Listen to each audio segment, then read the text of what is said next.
Hi everyone! Welcome to the Ask Me Anything video that y'all have been wondering, what the heck? Me too, I've been wondering where it's been. I've been... I explained it in the other video, you can check it out. But welcome to the Ask Me Anything video. I wanted to try this for the first time. I was so excited and I thought it would help get a chance for y'all to know who I am a little bit and for us to have a little fun. And maybe I get a chance to learn a little bit about you.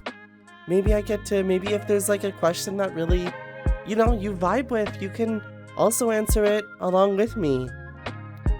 So, thank you for submitting your questions. I did post this section in the Discord where people had a chance to ask their questions in this little section of the Discord, and I pulled from there, and I, needless to say, I got some interesting questions. I got some silly ones, but some interesting and also heartfelt ones too. I can't wait to share with them, y'all, and just, I miss y'all. I know, I miss you all the time. Let's stop getting diva distracted, shall we? Time for the Ask Me Anything. Our first question is from Bacon. Hi, Bacon. Bacon asks if I ever considered joining a band in secondary school. Funny you should ask that. I tried so hard. I've tried so hard to want to be in a band in high school. I at first started with my cousins and wanting to do a band with my cousins, but we literally had no instruments. I think one of us may have had a guitar or something, but that obviously didn't go anywhere. And then I met some friends in one of the high schools I went to. I asked if we should start a band because I really wanted to sing, and people were on board for it and we wanted to do it, but again, it never got anywhere. We were struggling to come up with a name, and once we came up with a name, as far as I remember, it kind of died. We just got busy. It's always sad because I really wanted to experience something like that.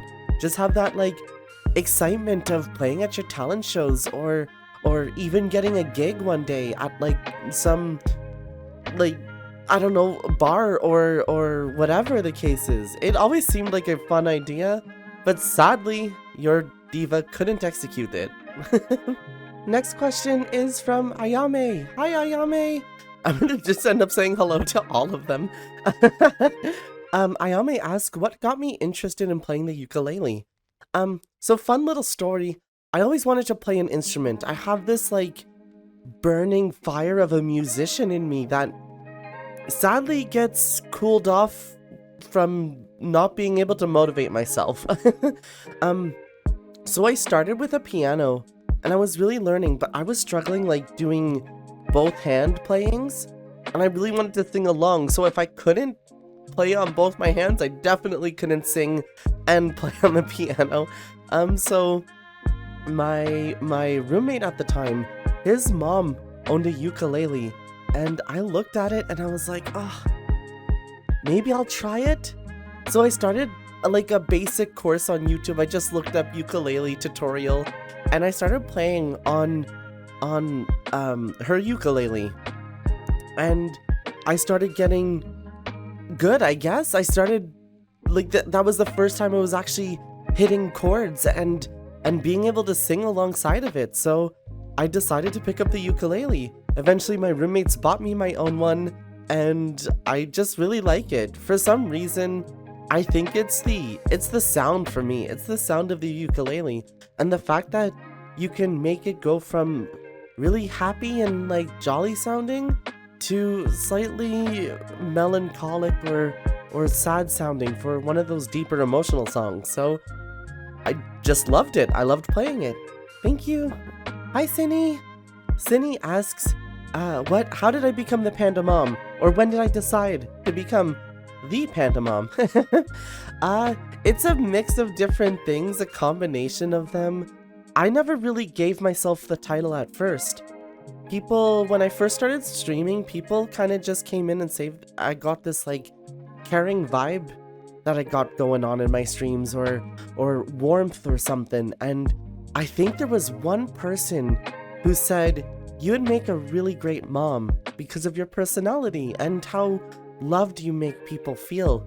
And then I kind of thought about it and I was like, well, maybe I can be this panda mom on the internet.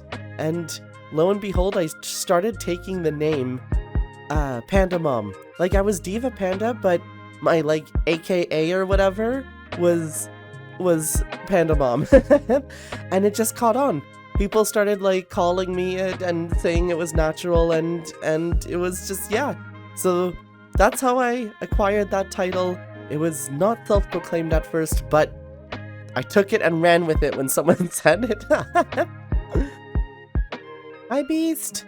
Beast asks, any tips on basically dealing with dysphoria? And I guess this is a little hard question because everyone's dysphoria is different. And certain things that make me dysphoric may not make another person dysphoric, but I can give you tips. I'll try to think of examples of both, but let's say for me, I am a trans woman. So some things that help me feel more womanly is part of my morning routine. Just prettying myself up for the day. Sometimes I even go into the bathroom and just, even if I'm not going anywhere, I put on makeup and try out different looks because that makes me feel more womanly. As well as, for shaving, for instance. When you're taking a shower and if you like shaving hair off, and I mean, I know we all have hair, technically women and men both have hair. The shaving aspect actually really helps me feel, helps with the dysphoria. I feel amazing after that session.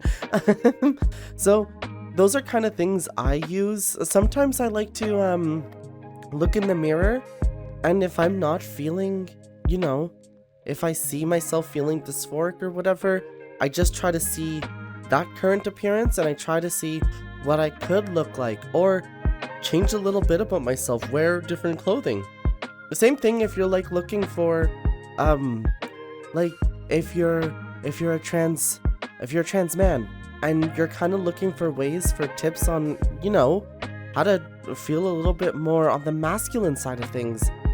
You could do stuff like vocal practices, like can help changing your wardrobe a little bit. Maybe wearing something that definitely says like, this is like a men's t-shirt or stuff. Even growing out something, if you can, growing out facial hair if you're on hormonal replacement therapy, or just stuff like that. It's a little hard because I don't have personal experience because I'm not a trans man, but if you do have tips and you're a trans man or trans masculine out there and you have like ideas on how maybe somebody who's trans man is experiencing dysphoria, and maybe you can offer something or some advice. I'd love to read some tips actually in the comments, how you deal with dysphoria if you do have it, and see if you're looking for new ways. Thank you for your question. I hope a little bit of that helped. Also, if you are like folks who may be like non-binary and stuff like that, if you're looking to look a little less feminine or a little less masculine or basically androgynous, definitely try that look. I find when I buy clothes, and sometimes I'm too shy to buy clothes in real life, so you can just order them off like Amazon or whatever. I'm sure there's like a better clothing website, but I've ordered some things off Amazon and I'm not disappointed. I've never actually had to return something. So make sure you check out like the different size comparisons when you're looking at buying clothes of a different gender. And yeah, and I mean, worst case scenario, you have to return it to get a bigger size or smaller size. You'll get your money back or you'll be able to exchange it. I'm sure it's nothing too bad. Thank you for your question.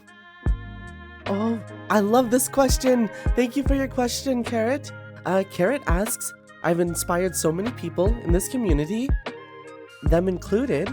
Who's my inspiration? I love it, and there's just so many, honestly.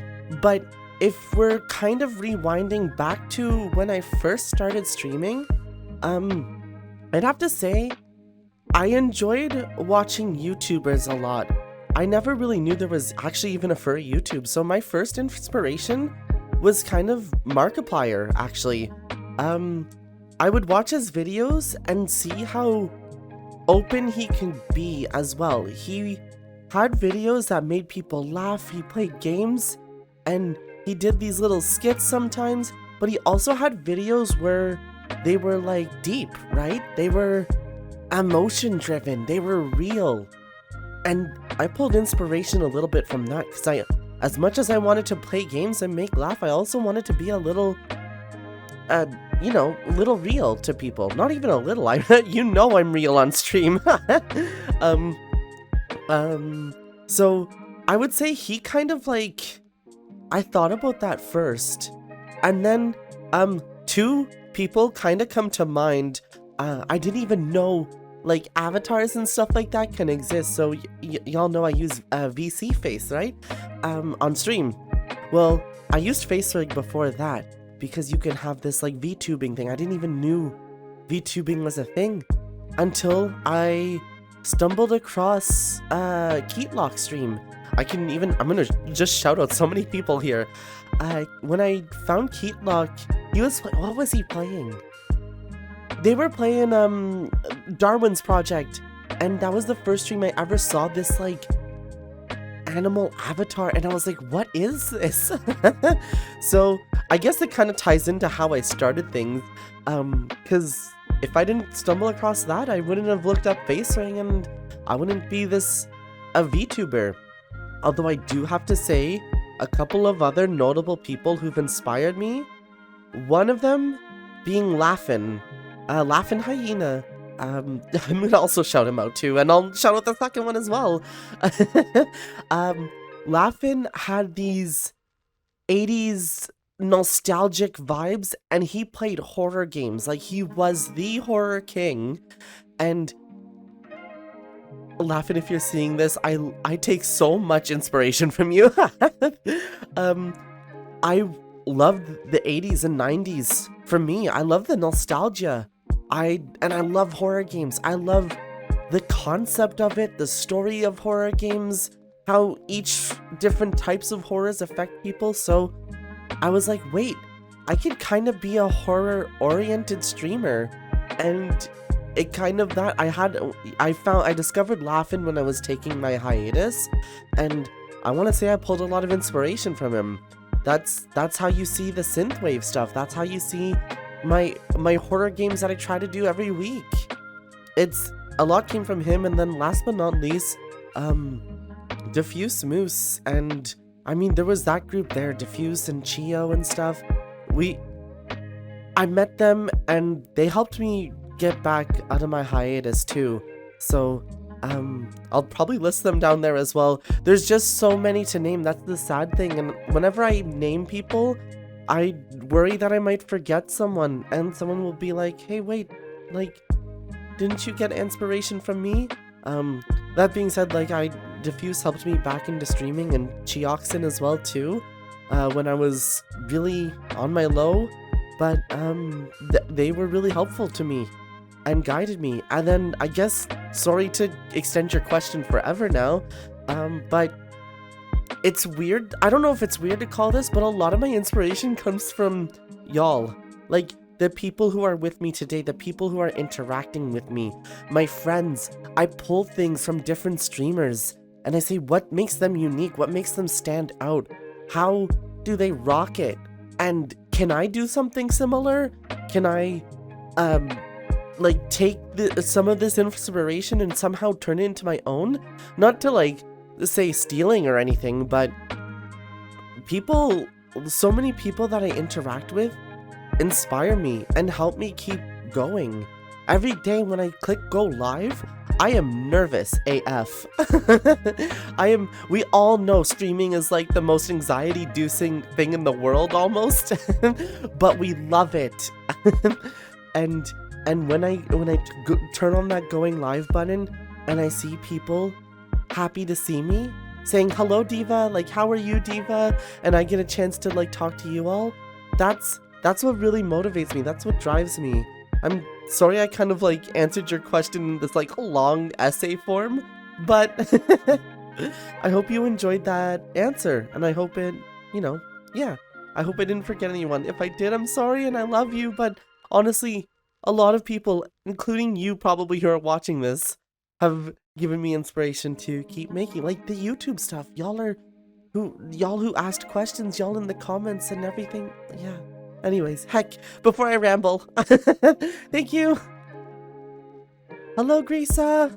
Grisa asks, what is a game I love to play, but I'm unsure about streaming?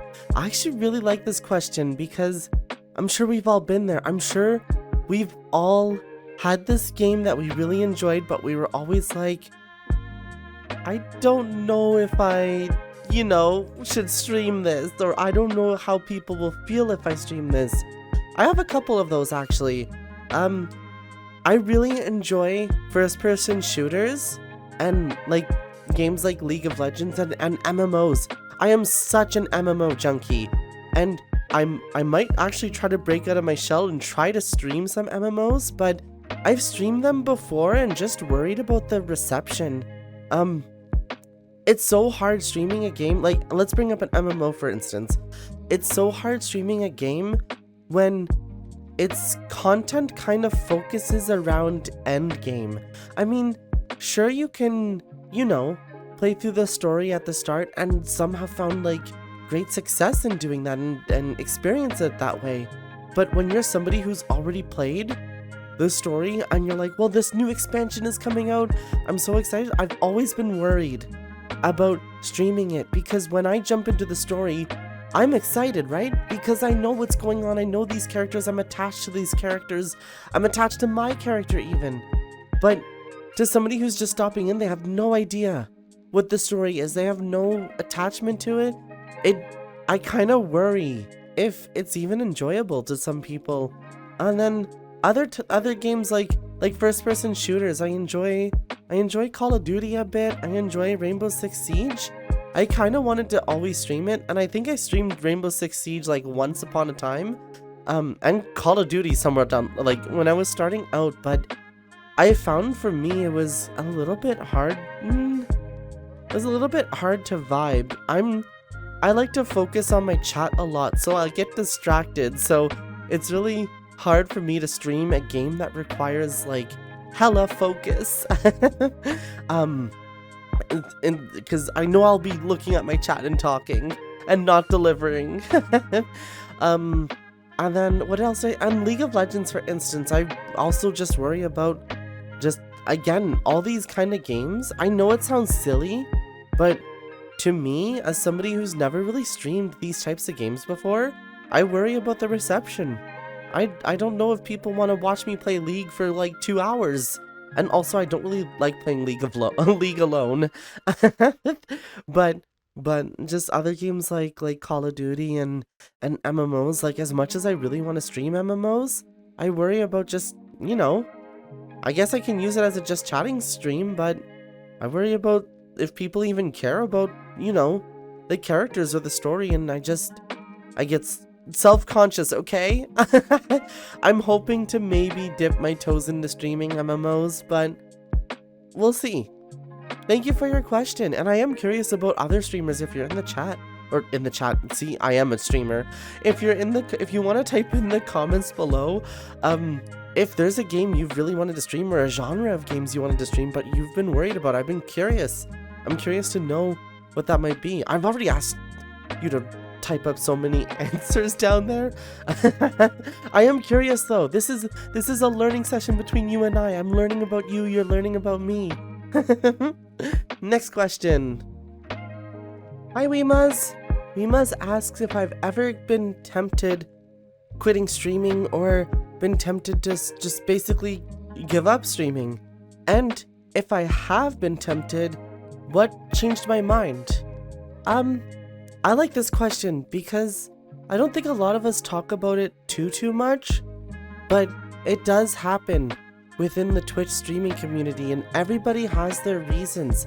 Sometimes it's not finding the motivation. Sometimes it's streaming for the wrong thing, and eventually, sometimes it's burning out. There's a lot of reasons to this, and actually, yes, I have been tempted. Mental health sucks sometimes. And when I first started streaming, I streamed every day. And don't do that. Don't do that to yourself. Give yourself a break. Give yourself a chance to meet other communities. Give yourself a chance to talk in other communities. But don't stream every day. That's coming from me. I streamed every day until I basically got affiliate. Obviously, I missed some days because, I had sick days. I had days where I couldn't because I was busy. But for the more or less, I streamed every day. I didn't have a schedule. My schedule was I'll log on. And what I got affiliate 5 months after I started streaming, I believe. And then once I hit it, I burnt out. I fell apart. The moment I got it, I may have done a few streams, a few affiliate streams, but I stopped. Because I was so tired. I was exhausted. I was not myself anymore. I wanted to just take a vacation. I stopped hanging out with people because I streamed all the time. And that really burnt me out.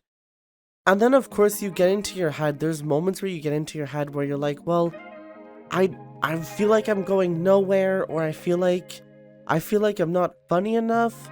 I feel like I'm not interesting. I feel like the games I'm interested in aren't the ones that other people are interested in, and then you end up in this whole circle that you're just hurting yourself in. And sadly, yeah, and then there's no wonder you're tempted to quit because of all of that going on. What brought me back? During my hiatus, I met a lovely individual named Chioxin Valdrin. He's a really sweet blue dragon. And I would still attend other people's streams, but it was Chio who I kept coming back to, and he was a friend when I needed him to be. I mean, he's still a friend too, but he would always shout me out and say, hey, listen, if you want to check out Diva, she's great. She's on a hiatus right now, but when she comes back to streaming, totally check her out. So I met him, and as I mentioned earlier in the video, he introduced me to Diffuse Moose, and I started gaining a new outlook on streaming. It wasn't, I don't even know how to put this, but for lack of better words, it wasn't about trying to grow anymore. It wasn't about trying to focus on the numbers. It wasn't trying to make it big. It was not that I really cared about making it big, but I think I just rediscovered myself when I met Moose and Chio, and I saw how much fun they were streaming in, and when I got to know their communities and I made friends there and stuff, that meant a lot to me, and that rekindled the fire, my passion for streaming, because I really loved it. It just burnout messes with it, right? Burnout messes with your passions, and it sucks. But instead of streaming for anything else, I started streaming for me. I started streaming to enjoy things. I started streaming because I wanted to smile. I wanted to smile maybe once in a while, And I noticed that I was smiling when I was making people happy. I was there for when folks needed me, I should say. And I think that helped me. That rediscovering, and then that's when I did my whole rebrand, right? I wasn't always synthwave and stuff. That's when I did my whole rebrand, where I started pulling 80s nostalgic things. I started laughing, for instance. I started being, hey, I really like horror games and I want to experience with them with others. I'm too scaredy cat to play them on my own, but I love them. So yeah, I think it was just that rekindled interest. I met people who I vibed with and I had a great time with, and they were friends who I can lean on, and they still are friends I can lean on. So thank you to those individuals. They were the ones that helped me out of the quitting thing. In general, if we're talking about it, I know there's been some times where you just think like, is this it? Is this where I plateau? Is this where I stop like growing, for instance? And so, like, honestly, most streamers will tell you they just want someone to talk to. They just want someone to talk to as they play games, draw art, make music, all of that fun stuff. And sometimes you don't get that, and it's really discouraging, and I understand. And I've had moments like those before where I sit down to think, what did I do wrong? Or is today the day that I'm forgotten? Like, that's honest thoughts that happen, and they're hard to get through, but that's why you have friends. That's why you kind of go out to make friends with people who do the same thing you do, or the community members, because they're there to remind you you're just like everybody else. You're a streamer. You're doing your best out there. I always say, if you have the courage to hit that go live button, you're already doing something amazing. You're already, like, that's anxiety inducing, but you did it. You did it. You turned on your stream, even if it was for an hour. You turned on that stream, you played that game, you drew that picture, whatever the case is. You rocked it. And I think for me, when it comes to these situations, it's my friends who helped me kind of calm those thoughts. The what if people forget me? What if this is where this is it? I always do say, when you're looking for inspirations, look to your friends, or try to meet someone new. Maybe go to some Twitch stream or community that you may have not interacted with, and start interacting with them.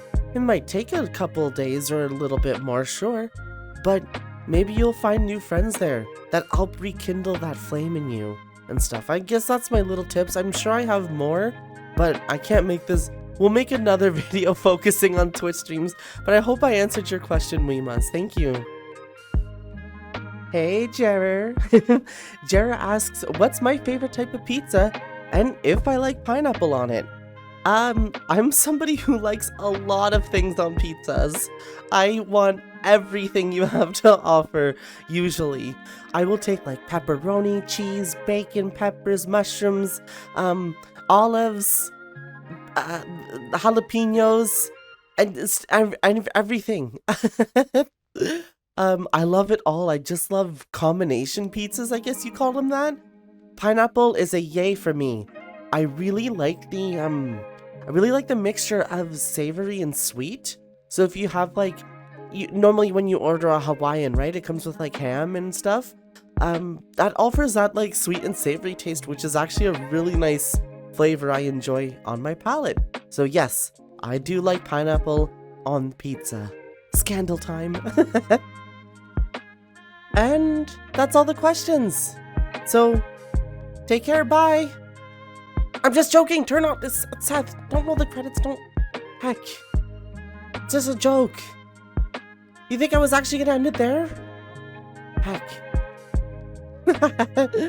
Honestly, thank you so much for the heckin' questions. Thank you so much for asking. If you didn't get a chance to ask this time, you can always swing on over to our Discord, and you can, on the next Ask Me Anything, you can definitely ask your questions there. And if you asked a question and want more, ask your questions there too. Thank you so much for watching this video today, and I hope you all have a lovely evening. Again, I missed you.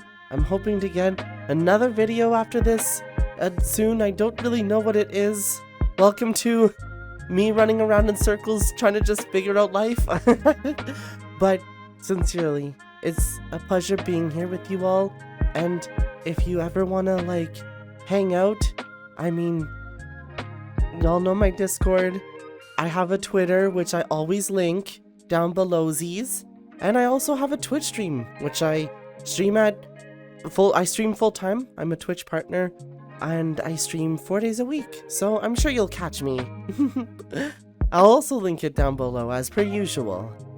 Thank you so much, and I hope to see some of you in the comments, and if you liked any of these, maybe want to give me a chance, maybe you're like, maybe I like her, you can hit that like subscribe button thingy if you want to see new videos or be notified of any new videos, and I could see you in the next video and stuff, and that'd be really cool. Thank you so much. I hope you guys enjoyed. I hope you all loved it, and I'll see you next time, okay? And remember, as I say, your panda girl loves you. Bye!